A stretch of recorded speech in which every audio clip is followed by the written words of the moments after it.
هنعمل النهاردة مع بعض مخمرية بالفازلين، بس الجديد ان احنا هنعمل الفازلين كمان، مش هستعمل فازلين جاهز. عشان اعمل الفازلين اخدت بالظبط 28 جرام من شمع النحل،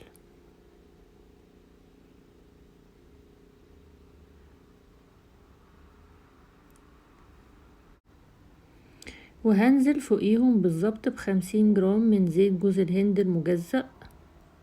اخترت المجزأ علشان له ريحة عطرية حلوة، واخدهم في الميكروويف يدوبوا. مخدش دقيقة في الميكروويف وداب. وبقلب تقليبة بسيطة كده قبل ما ابتدي ازود 30 جرام من زيت الزيتون.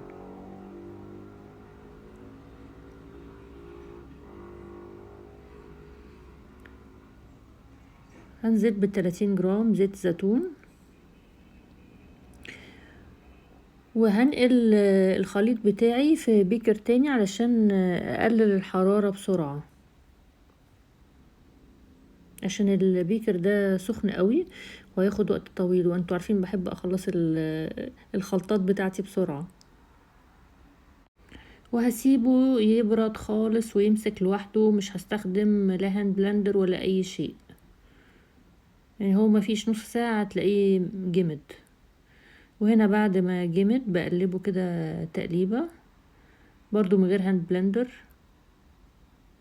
بايدي كده بس عادي. وهرجع اخد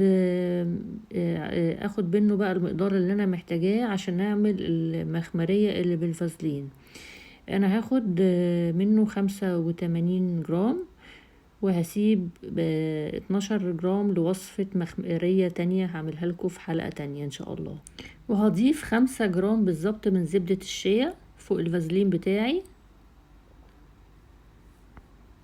وكمان هضيف 5 جرام من زيت اللوز، وهاخدهم تاني على الميكروويف يدوبوا.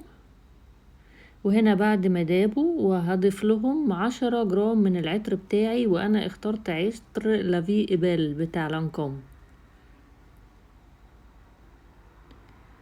وبقلب كده. ده عطر زيتي انا جايباه من عند نيرول، بجيب الازازة كيلو، كانت على ما اعتقد ب400 وشوية، ريحة لافي ايبال بتاعت لانكوم. وهنزل في العبوة بتاعتي المتعقمة،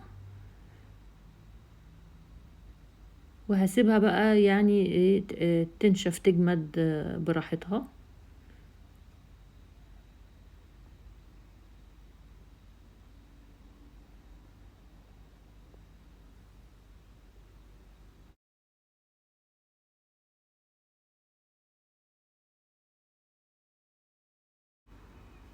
هنا بعد ما المخمرية بتاعتي ما مسكت في بعض، نشفت يعني بقت ده القوام المظبوط بتاعها، شايفين؟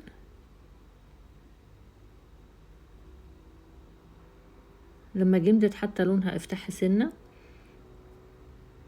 هاخد كده عينة منها اجربها على ايدي.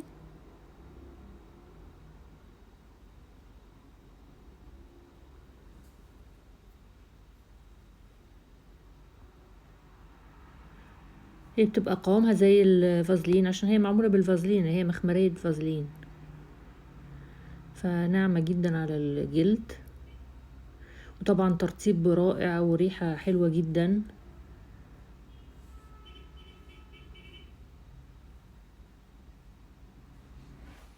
ودي المقادير هتظهر قدامك، تقدري تاخديها سكرين شوت او توقفي الفيديو وتنقليها.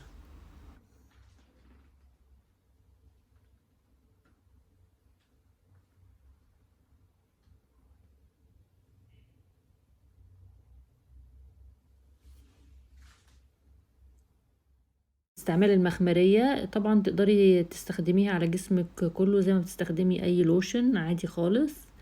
وبس، ولو عجبك الفيديو ما تنسيش تعملي لايك وتسيبيلي كومنت، واشوفك ان شاء الله في فيديو جديد.